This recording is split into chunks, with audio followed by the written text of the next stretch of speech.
Hola, muy buenos días. Vos sabés que cada primer sábado de mes, ya hace bastante tiempo, venimos con la rutina de elaborar un estudio prolongado en distintas entregas, las cuales empiezan y terminan en cada caso, para no obligar al continuará. El mes pasado terminamos con la Iglesia del siglo XXI, que era un estudio bastante profundo, pero parcial, diríamos así, del libro de los Hechos, y dije en ese momento que en este mes, hoy, íbamos a comenzar con un nuevo estudio que tiene varias entregas y que tiene un título: El liderazgo bíblico. El liderazgo bíblico, vos me dirás que tiene que ver con tu vida. ¿Qué me puede importar a mí si yo no soy líder? No, sí.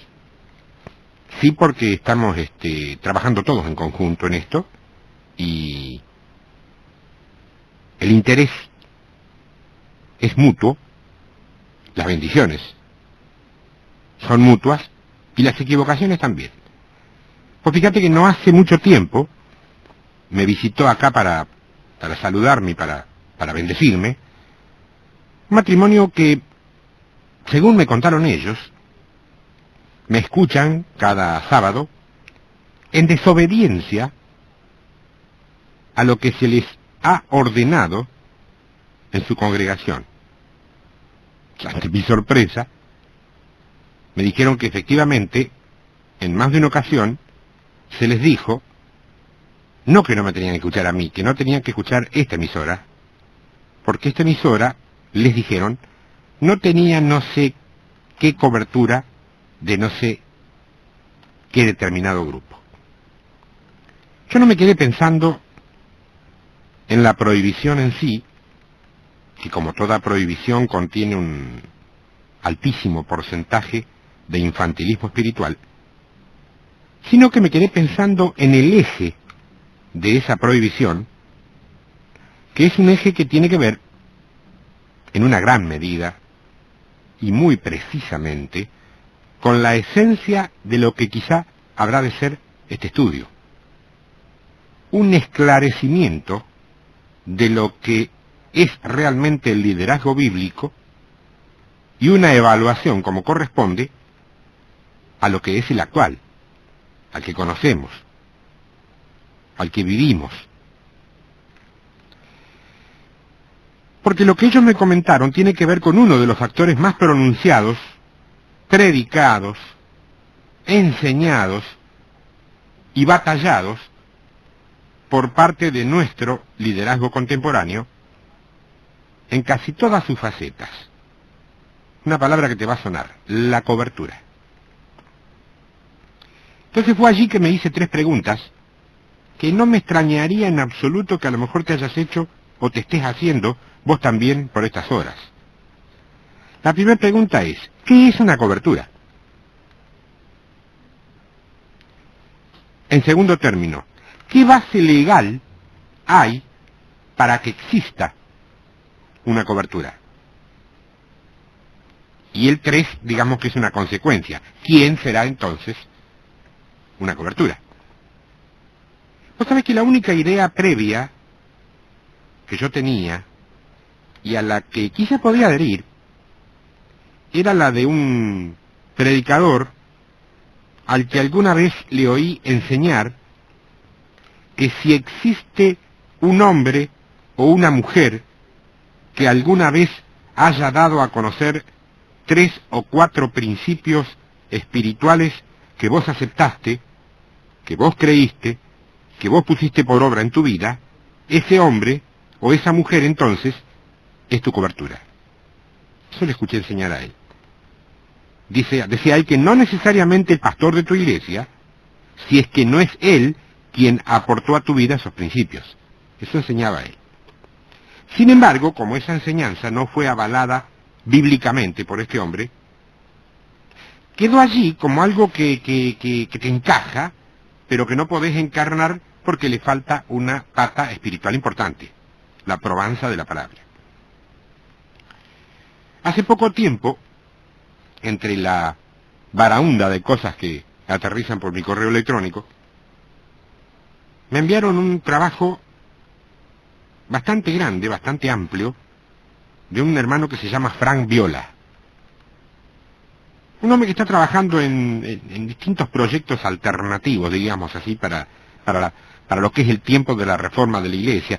O sea, que la Iglesia tiene un tiempo de reforma, yo creo que hay una gran mayoría que lo ha visto y lo sabe. El tema es que no haya gente apurada que transforme esa reforma en un proyecto distinto que todavía no tiene dirección de Dios. Que para mí, esto es personal, para mí, creo que Dios va a hacer algo, lo que todavía no ha dicho qué va a hacer. El riesgo que podemos correr es apurarnos y hacer algo que no es lo que Dios quiere que se haga. Bueno, pero en este tema de la cobertura, Él ha brindado en ese trabajo algunos pormenores, trabajo es de otra cosa, pero lo incluye, que yo me he permitido tomar como base, que sustente una parte al menos de este estudio que no tiene otra intención, y esto quiero que quede bien claro, como yo sé que se grababa, queda grabado, acá y afuera.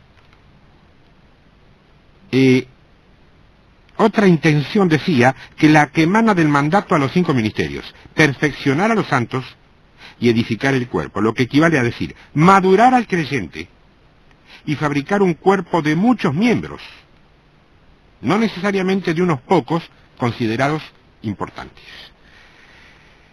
Es muy sencillo comprobar que pese a todo lo que se diga, o que no se diga, porque por ahí, ¿cuántos saben que los cristianos limpios y transparentes, por ahí terminamos por amar al secreto y los pactos de silencio? Una cuestión de costumbres esa. Bueno, la enseñanza moderna, conocida como cobertura protectora, ha generado muchísima confusión primero, y una conducta bastante, ¿cómo te podría decir?, inestable después en el pueblo de Dios. Esta doctrina tan singular, que camina y se difunde bajo la bandera de otros nombres, sostiene que los cristianos están protegidos, por ejemplo, tanto de los errores doctrinales como de los fracasos morales cuando se someten a la autoridad de otro creyente o de alguna organización cristiana. ¿Alguna vez lo razonaste así? Mi propia experiencia y el sentir de unos cuantos, pastores independientes que conozco y con los que he charlado el tema, nos ha llevado a entender que la doctrina de la cobertura es un asunto que perturba de una manera muy elocuente a la Iglesia de nuestros días y demanda, con la prudencia, con el respeto y con la sobriedad del caso, una profunda reflexión libre de tradicionalismos por parte de nuestro pueblo. Yo quiero hacer notar que cuando hablo de pastores independientes, me estoy refiriendo a aquellos que no están agrupados, salvo en lo nominal, con alguna de las clásicas organizaciones evangélicas conocidas. Comencemos entonces por el principio, viendo la palabra esencial en este tema. ¿Cuál es la palabra esencial en este tema? Cobertura. Primero, pregunto, ¿la palabra cobertura está en la Biblia? ¿Vos sabés que escrita así, no? Sí, en la versión antigua de la Reina Valera, la anterior a la revisión, pero no en la que todos tenemos ahora. Sí aparece una terminología muy parecida, que tiene que ver con la cabeza cubierta de la mujer en la primera carta de Pablo a los Corintios, que dicho sea de paso, sería un tema al que alguna vez deberíamos encarar por 2 razones.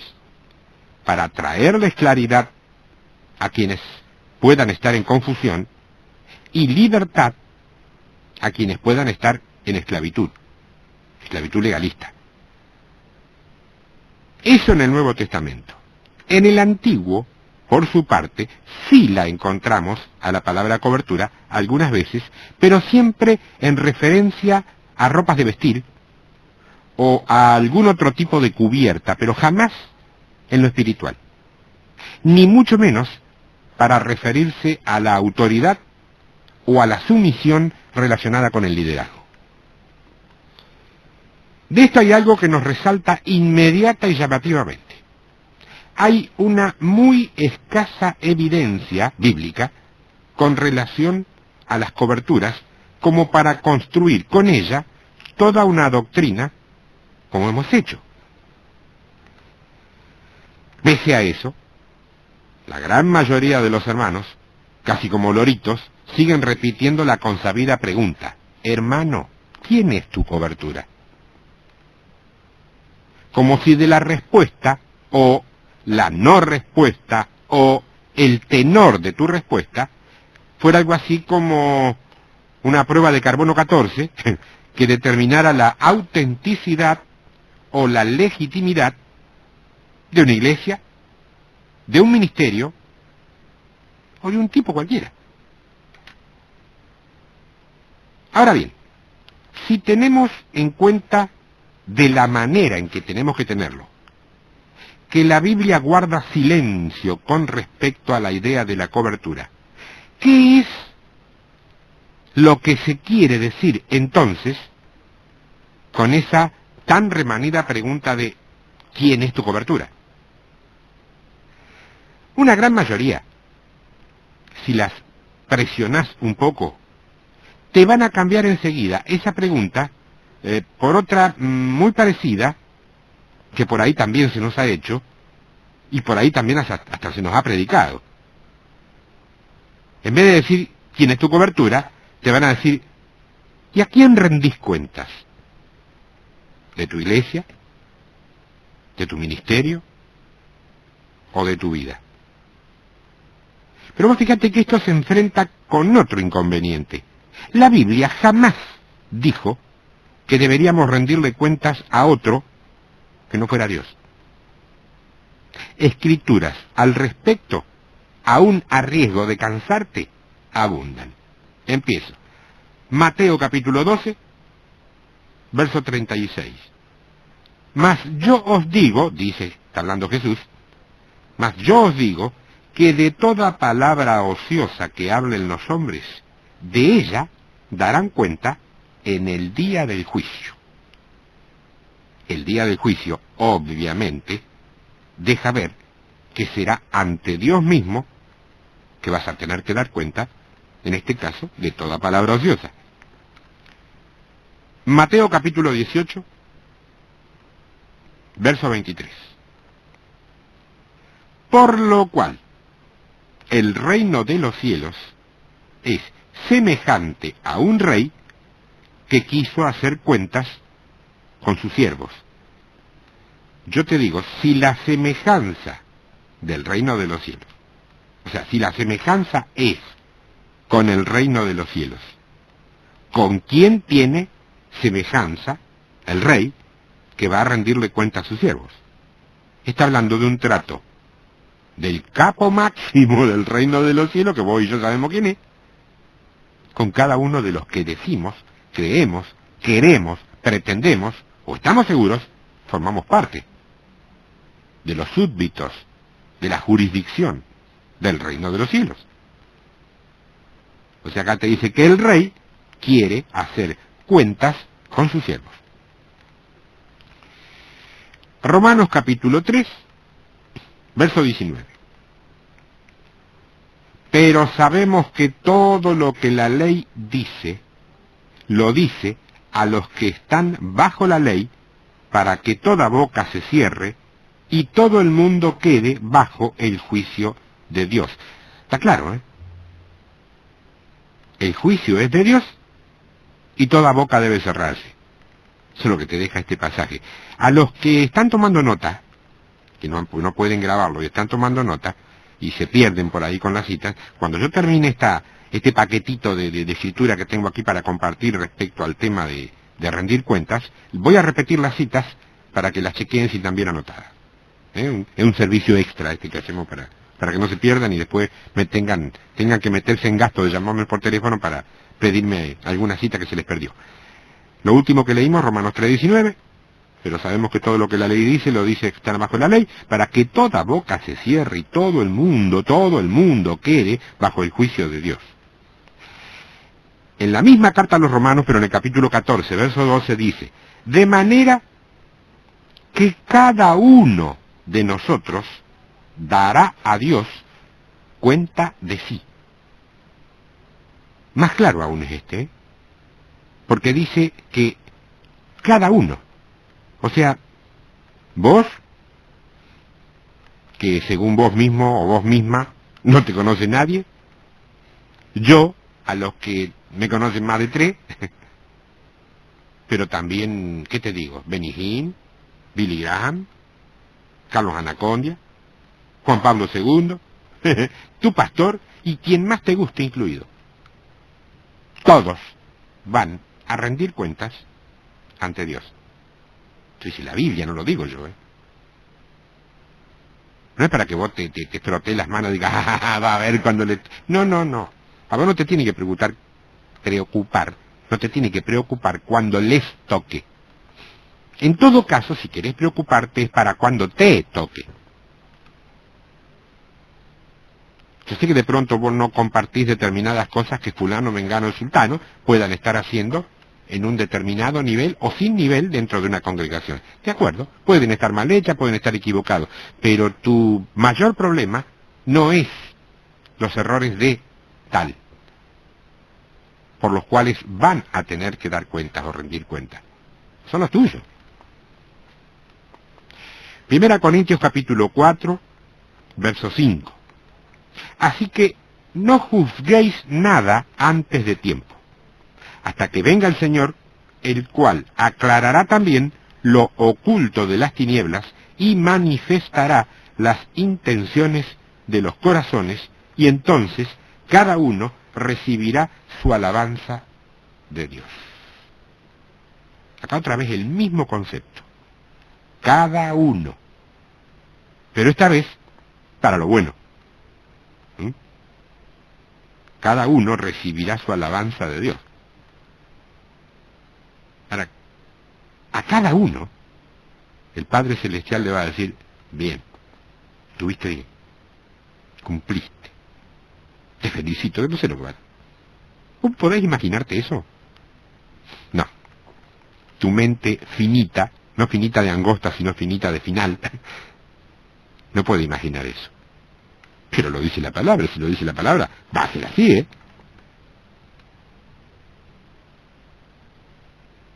Ahora, de todos modos, es notoria, en esta escritura también, la intención igualitaria divina, a cada uno.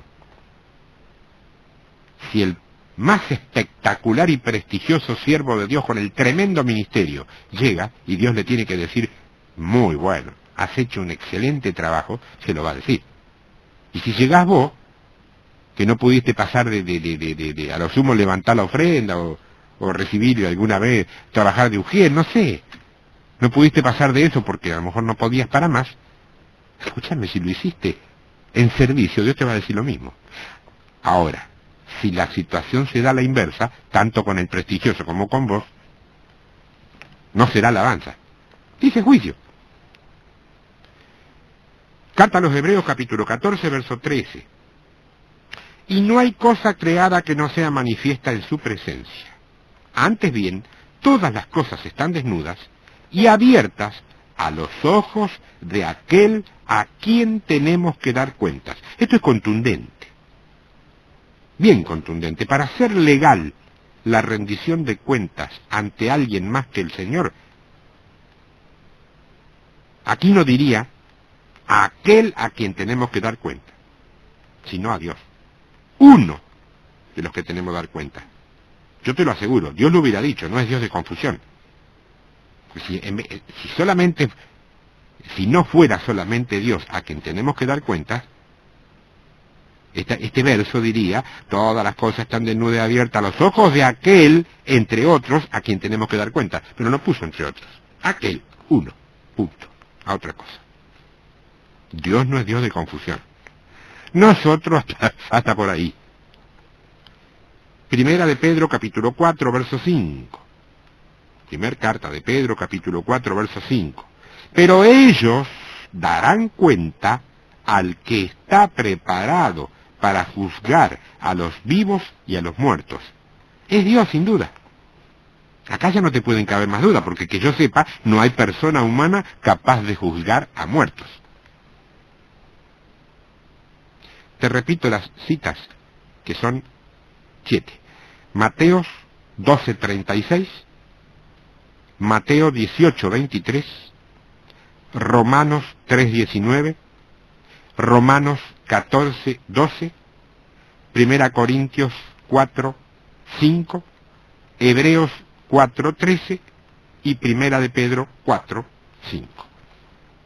Ahora bien, todas estas escrituras dan base para que un creyente con corazón recto y sin resentimientos, y yo no estoy enfatizando esto porque sí, sé muy bien de lo que estoy hablando, sé muy bien del dilema o del drama de estos tiempos, por eso hago hincapié en esa palabra, un creyente con corazón recto, esto es, que Dios sepa que en tu corazón hay lo que hay, que vos no podés tratar de engañar a nadie, sin resentimientos, sin rebeldías y fundamentalmente sin intereses personales, pueda decir, sin temor a equivocarse, ni molestar, ni ofender a nadie, yo rindo cuentas a la misma persona a la que vos le rendís, Dios, cuando alguien te dice a quién le rendís cuentas. No obstante, y donde quiera que vos te congregues, así sea en la congregación de mayor bondad, de mayor amor, de mayor misericordia y de mayor paciencia, probá a decir eso, y vas a ver cómo inmediatamente cae sobre vos un profundo y oscuro, ¿cómo te podría? Un manto de sospecha. Y por allí también en algunos lugares donde no se cuida demasiado la cosa, hasta de alguna falsa acusación. Y vos me dirás, pero hermano, si yo estoy diciendo algo que es bíblico.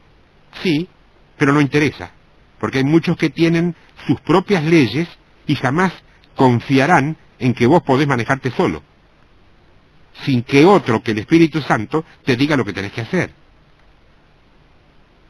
Pero es que es a ellos a quienes no avana la palabra. Sí, está bien, pero no interesa. La Biblia, en algunos grupos llamados cristianos, camina detrás de los estatutos y de las ordenanzas denominacionales internas. La Biblia, en algunos grupos llamados cristianos, camina detrás de los estatutos y de las ordenanzas denominacionales internas. Lo cierto es que la pregunta básica que estábamos viendo de ¿quién es tu cobertura? Cambió para ser ¿a quién le rendís cuenta? Pero no solamente significa lo dicho, ¿a quién le rendís cuenta?, sino a otra pregunta que va tan implícita como esta, y que es, si vamos a ser absolutamente sinceros, sin ninguna clase de disimulo ni elegantes sinónimos, el fundamento real que les interesa a quienes te hacen la pregunta. Ya no les interesa quién es tu cobertura. Ya no les interesa a quién le rendís cuenta. Lo que les interesa es precisamente el título que tiene esta primera entrega de este estudio largo titulado El liderazgo bíblico. El título de hoy y la pregunta básica que te quieren hacer es ¿quién controla tu vida? ¿Quién te controla? La falsa enseñanza común sobre la cobertura realmente se reduce a una cuestión acerca de quién controla a quién. De hecho, la iglesia institucional moderna está construida sobre la idea del control. Y yo no te lo estoy diciendo para que vos te indignes y te rebelés. Te lo digo como enseñanza, para que sepas en todo caso a dónde apuntar tu oración y por qué orar. Vos sabés tan bien como yo que cuando se intenta ejercer control sobre la voluntad o las voluntades de otra o otras personas, ya sea a través del método que sea, así sea aparentemente el más digno, eso de querer ejercer control tiene un nombre que eriza la piel, se llama hechicería. Hechicería, sí. ¿Vos qué te creías? ¿Que la hechicería era un patrimonio de una vieja flaca, fea, vestida de toda de negro, con un sombrero de copa puntuda, con una nariz ganchuda, con un grano grandote en el medio del tabique, con una escoba y una lechuza en el hombro, removiendo una gran olla donde hierven sus pócimas mágicas? Despertate, hermana, hermano. Las brujas modernas tienen rostro y marketing televisivo. Y hay más que pruebas sobradas al respecto, ¿eh? En el libro de Miqueas, capítulo 5, en el verso 12, acá Dios le está hablando a Israel, a su pueblo, que es como decir hoy a su iglesia. Concretamente no le está hablando al mundo. ¿Y qué le dice? Asimismo, destruiré de tu mano las hechicerías, y no se hallarán en ti agoreros. Fíjate que esto podría tener que ver con brujas y con adivinos si fuera dirigido al mundo, pero se está dirigiendo a la iglesia. ¿De qué habla entonces? De la hechicería religiosa, que no se ejerce por brujería o por el ocultismo, sino por la manipulación de las voluntades mediante dos sistemas: seducción o intimidación, dulces promesas o rudas amenazas. Y funciona, ¿eh? Está muy caro hoy los materiales, léase la casetería, pero no obstante eso, si te querés hacer de este material, después de las 11 llámame y vemos cómo podemos hacer para que lo puedas tener. No estoy hablando de este estudio de hoy solamente, sino del compacto, digamos, que forma parte del liderazgo bíblico. Vos sabés que hay otra palabra que tiene que ver con esto que estábamos hablando antes de la pausa, de la hechicería religiosa, como se llama aquí. Está en Apocalipsis capítulo 18, verso 23. Apocalipsis 18, 23. Y dejamos de lado, exprofeso, a Gálatas 5:20, donde se coloca a la hechicería conjuntamente con otras obras de la carne que impiden entrar al reino de Dios, en una palabra que va dirigida a la iglesia, no al mundo. Y aterrizamos en este pasaje donde viene hablando de Babilonia. Y vos sabés ya, porque si sos oyente consecuente de este espacio, hemos hablado mucho de Babilonia, que es la gran ramera, la iglesia falsa, la imitación sutil y satánica de algo que exteriormente, por afuera, es igualito a la iglesia, pero que cuando se buscan los frutos, nos damos cuenta que no hay y que entonces no es de Dios. Ahí dice, Apocalipsis 18, 23, luz de lámpara no alumbrará más en ti. O sea, que la luz del mundo ya no habita allí. Está diciendo, vos tenés una iglesia, pero Cristo no está allí. Clarito, ¿eh? Ni voz de esposo y de esposa se oirá más en ti, porque tus mercaderes eran los grandes de la tierra. Estamos hablando de mercadería en la iglesia, ¿eh? De falsos ministros, porque tienen que ser falsos para que puedan caer en esto, viviendo en un grado de opulencia, de fama y de poder, al mejor estilo secular, y congregaciones muy diferentes.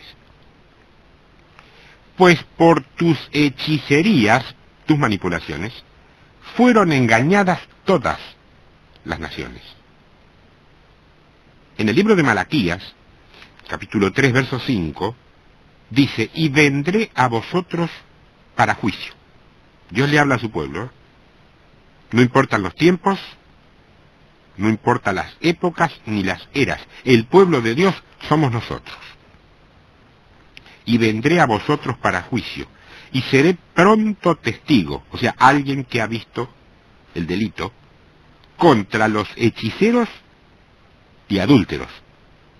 O sea, manipuladores de la voluntad ajena y gente infiel para con Cristo, el esposo. Contra los que suman mentira y los que defraudan en su salario al jornalero.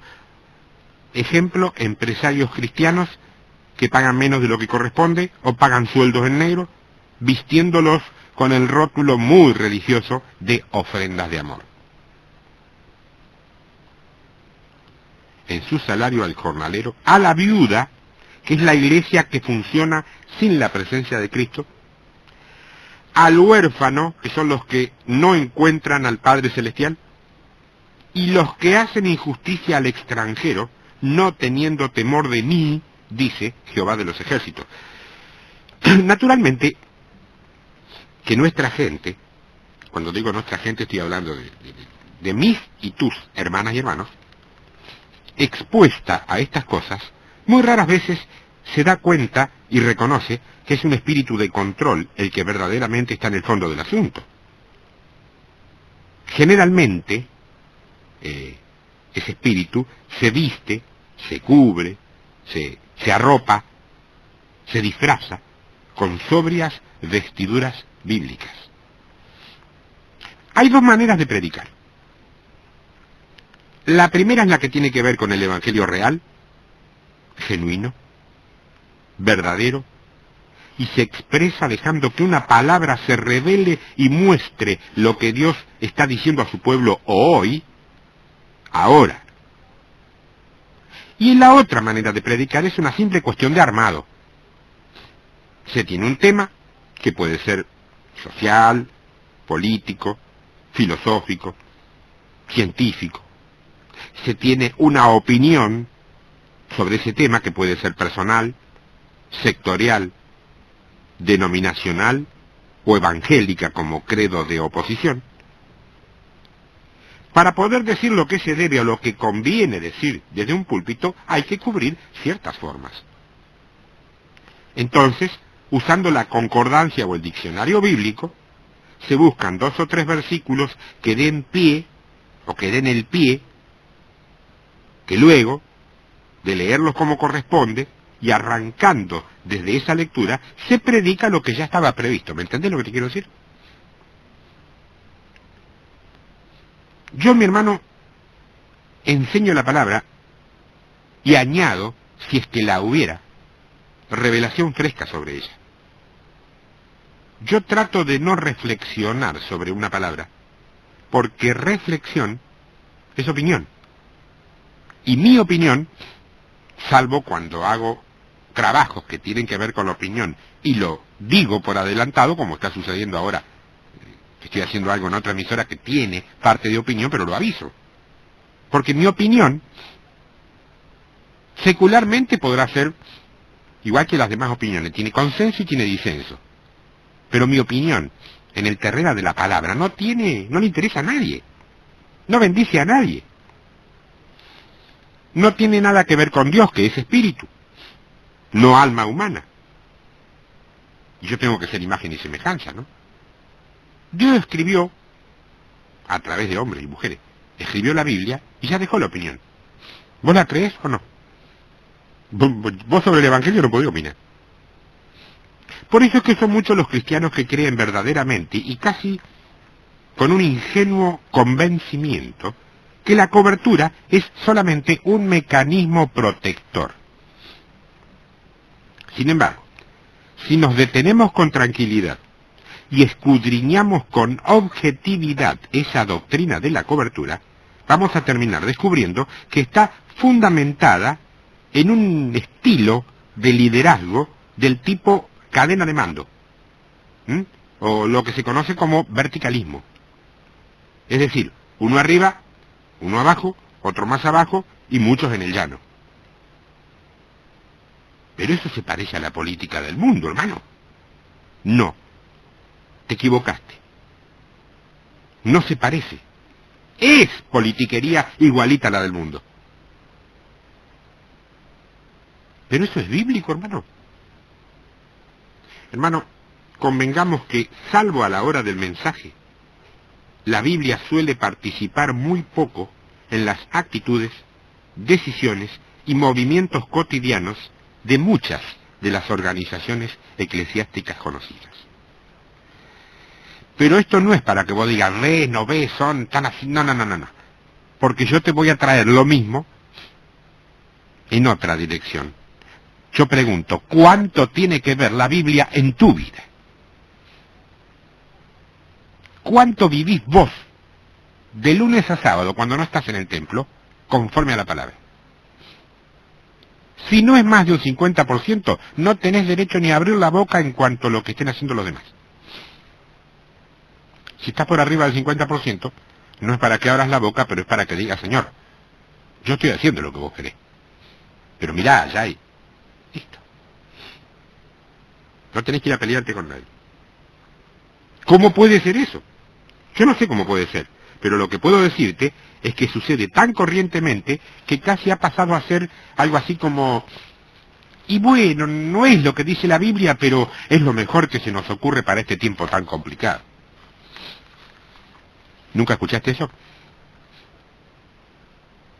Claro, pensado de otro modo, por ahí te hace tomar el rótulo o el mote de fundamentalista. Yo no sé lo que es un fundamentalista. No sé lo que es linealmente. Mi fundamento es Cristo.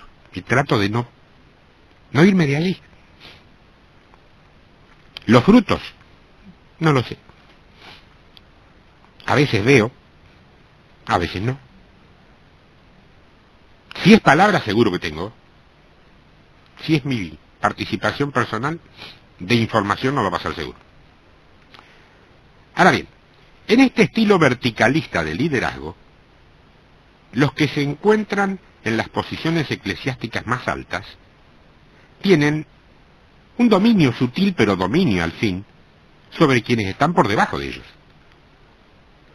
Bueno, ahí, aunque no lo creas, o no puedas entenderlo del todo, es donde se fundamenta la doctrina de la cobertura. Porque es por medio de este control de dirección jerárquico que se afirma, se enseña, se adoctrina y se mentaliza que los creyentes, por la simple sujeción, sumisión y obediencia a ese orden jerárquico, ya están protegidos de cualquier error de cualquier naturaleza, tanto sea personal, congregacional como denominacional. Es decir que se nos dice, ya estamos cubiertos. Pregunto, ¿cubiertos con qué? ¿Cubiertos por quiénes? ¿Con qué autoridad? Y principalmente, ¿con qué base bíblica?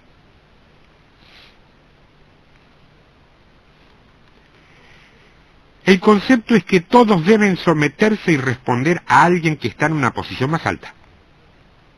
En la gran variedad de nuestras iglesias, con una modalidad que arranca desde la posguerra, y ahí hacia acá. Y esto se traduce así. Los laicos, que no es una concepción bíblica, sino de la doctrina de los nicolaitas, los laicos deben dar cuentas de todos sus actos al pastor. Pero bajo las mismas reglas, ese pastor también dará cuentas a una persona o a un grupo de personas que tenga más autoridad legal reconocida.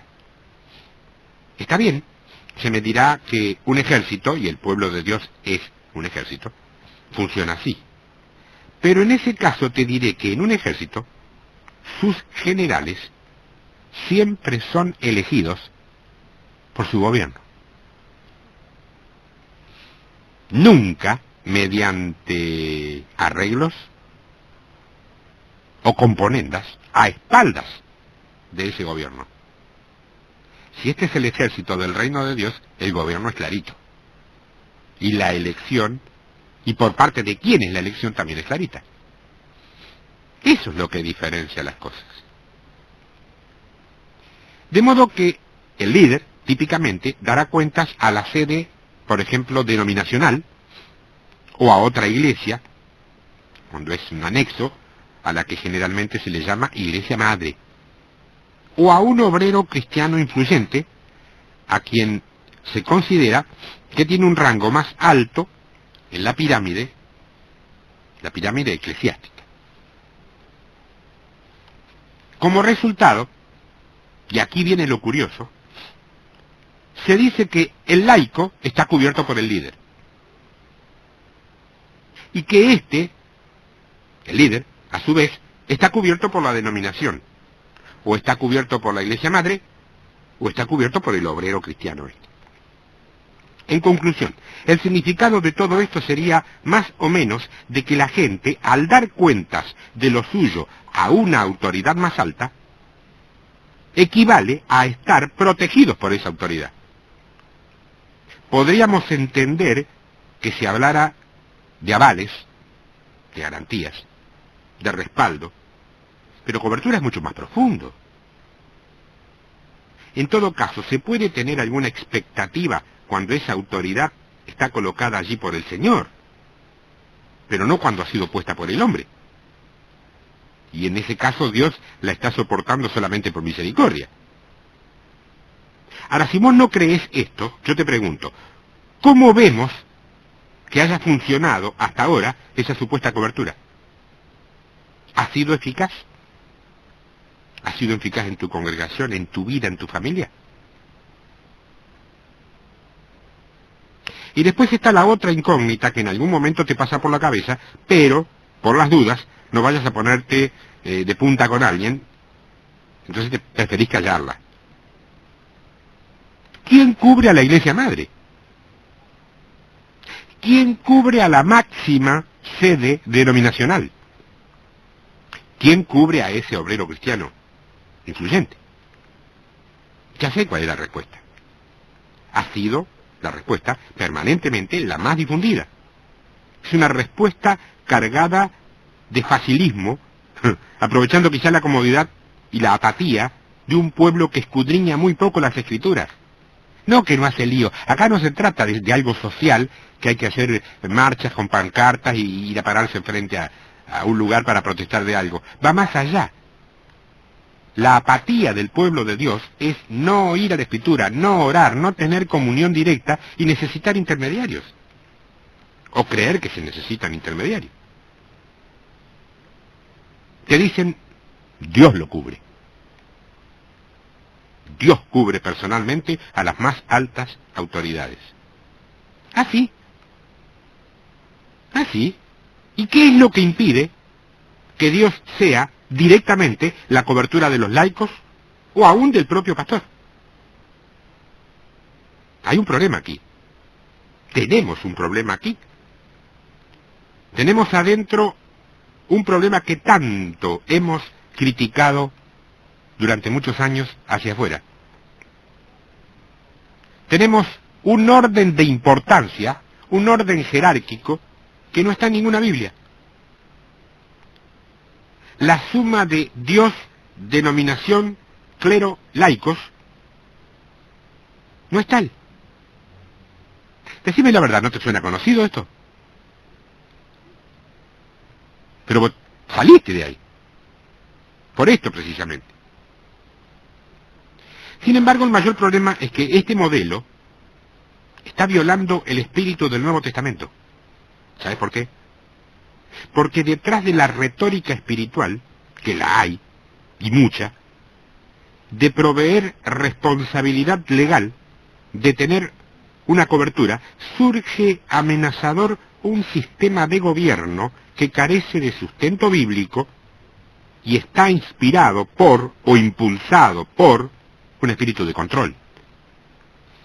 Lo más aproximado que encontramos, o lo más aproximado a esto que encontramos en la Biblia, es la palabra sometimiento, control, dominio, sujeción. Romanos capítulo 13, verso 1 dice, sométase toda persona a las autoridades superiores, porque no hay autoridad sino de parte de Dios, y las que hay por Dios han sido establecidas. O sea que usted me quiere decir a mí que todos los dirigentes corruptos que han pasado por nuestro país han sido establecidos por Dios. ¿Vos entendés eso de esta palabra? No, hermano, los espacios que ellos están ocupando, sí, han sido establecidos por Dios. Pero a ellos, por una u otra causa, por el alma, por el corazón, por la ideología, por lo que a vos se te ocurre, a ellos los elegimos nosotros. Y Dios los respeta, como respeta cualquier otra decisión del hombre, empezando, si vos querés, con la de irse al infierno en lugar de irse al cielo. Vos sabés que si hay alguien que dice, yo no quiero ser salvo, no me quiero convertir, yo no quiero a Cristo, me voy al infierno, se va al infierno. Es una decisión, Dios se la respeta. Dios no lleva al cielo a nadie de prepo. Esto deja una clara evidencia que cuando el marxismo en su momento encontró en Jesús a un paradigma del revolucionario, no entendió en absoluto las leyes del reino de Dios. Pero atención, esto es para lo legal, esto es para lo humano, en todo caso esto es para lo administrativo. Pero mirá lo que Pablo dice con respecto a eso. En la carta a los Gálatas, capítulo 2, verso 4, dice, y esto a pesar de los falsos hermanos introducidos a escondidas que estaban para espiar nuestra libertad que tenemos en Cristo Jesús, para reducirnos a esclavitud, a los cuales ni por un momento accedimos a someternos para que la verdad del Evangelio permaneciese con vosotros. Yo, si vos querés que te diga la pura y santa verdad, nunca escuché predicar de este versículo. Nunca. Nunca nadie me enseñó ni me explicó lo que quiere decir. Pero me parece que es bastante claro. Es bastante claro. Y esto a pesar de los falsos hermanos introducidos a escondidas que estaban para espiar nuestra libertad que tenemos en Cristo Jesús, para reducirnos a esclavitud, a los cuales ni por un momento accedimos a someternos para que la verdad del Evangelio permaneciese con vosotros. Está muy claro. En el plano espiritual, tanto la sujeción como el sometimiento es a una autoridad que esté sujeta a autoridad divina. Eso sí es bíblico. Pero también es bíblico el no sujetarse al control de falsos hermanos infiltrados, que sí, la Biblia dice que los hay. Y si la Biblia dice que los hay, ¿por qué nosotros vamos a suponer que en nuestra congregación no? Somos un cuerpo, pero no corporativos, donde todos somos lindos y todos somos buenos. Ahora yo me pregunto, si hubiera algún falso hermano infiltrado en algún falso lugar, ejerciendo un falso ministerio, ¿esa va a ser tu cobertura? ¿Y de qué te va a cubrir? Yo creo en principio, y ya vamos a seguir escudriñando más sobre esto en los próximos, yo creo en principio que el tema de la cobertura obedece en un principio al trabajo sutil, lento, pero persistente del espíritu de control. Algo que parecería formar parte del diccionario extrabíblico con el que se manejan los seminarios de guerra espiritual. Porque de espíritu de control en la Biblia no habla, es cierto. Pero que más allá de que se llame así o no, yo lo llamo así para que vos lo detectes, su existencia y su trabajo están más que probados, Y solo en el marco de una enorme ignorancia no exenta de necedad es que se podría hacernos pensar de que no existe. Si a vos no te gusta llamarlo espíritu de control, yo te lo voy a llevar por otro terreno. Cuando Dios pone a Adán en Edén, le dice a Adán, vos estás conmigo, vivís en mi mismo ámbito, dependés de mí, así que yo ahora te doy señorío y control sobre toda la creación. Y Adán dice, qué bárbaro. Le puso los nombres a los animales, ¿viste? Todo, bárbaro. El día que Adán se cae, por desobediencia, pierde la posibilidad de vivir en el mismo ámbito que vivía con Dios, que se comunicaban, que estaban juntos, que dependía de él. Entonces cae, pero no pierde de ninguna manera la ambición de seguir teniendo control, dominio y señorío. Solo que ese control, dominio y señorío, a partir de ahí, lo pasa a ser sin Dios. Bueno, eso es lo que vemos en el mundo. Y a veces,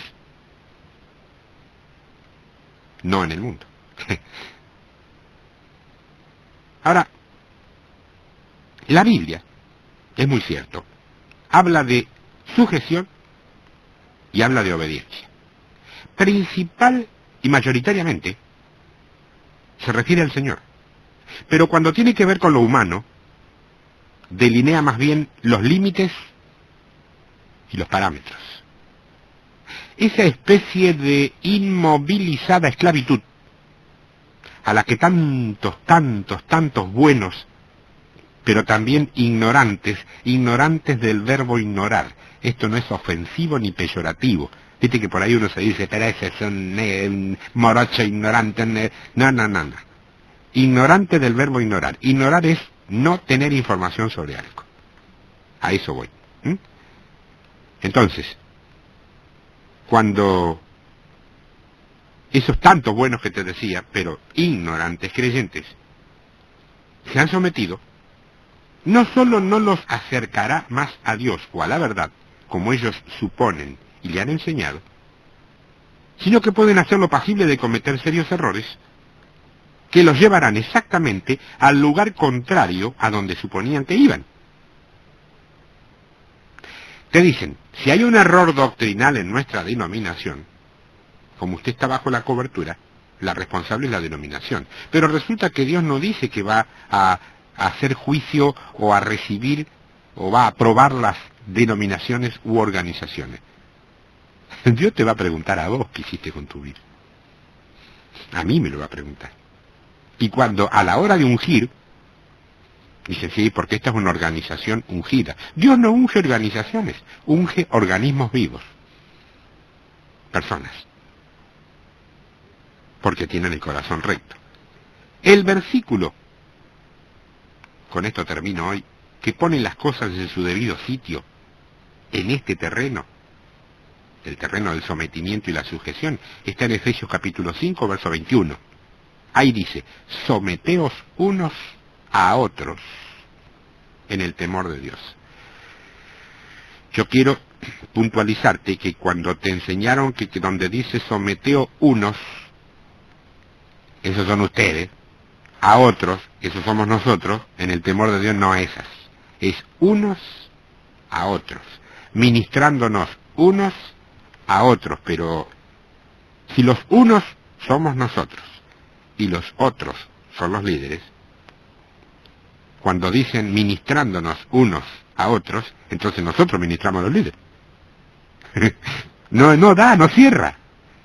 Unos a otros es ida y vuelta. Yo he enseñado aquí, en un estudio que creo que se llamaba Principios de la Sujeción o algo así, en lo del matrimonio, donde dice que la mujer esté sujeta al marido. Entonces nadie se plantea decir que el marido tiene que estar sujeto a la mujer. ¿Por qué? Porque la Biblia no lo dice. La Biblia dice que la mujer tiene que estar sujeta al marido. Claro, pero en el verso siguiente dice, maridos, amad a vuestras mujeres como Cristo amó a la iglesia. Dice, no, la mujer también tiene que amar al marido. Tampoco lo dice. Es ir y vuelta. Es unos a otros en el temor de Dios. Nada menos. Esta ha sido la primera entrega de este estudio del liderazgo bíblico.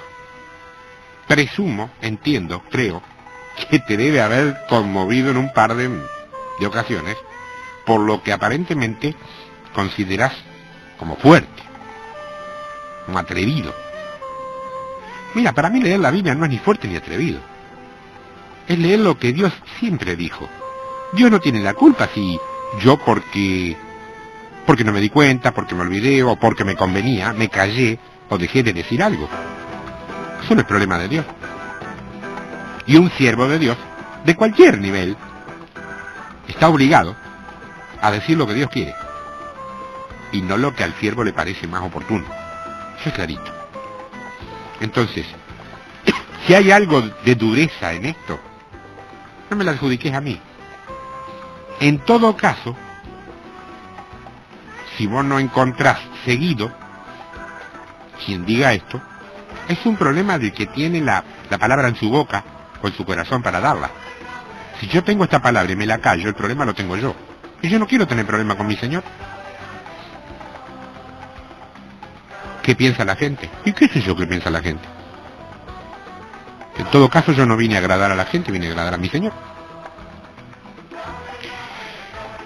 Tiempo de Victoria @hotmail.com, correo electrónico en la semana, www.iglesia.net para encontrar este tipo de mensajes en las páginas de internet. Dios te bendiga.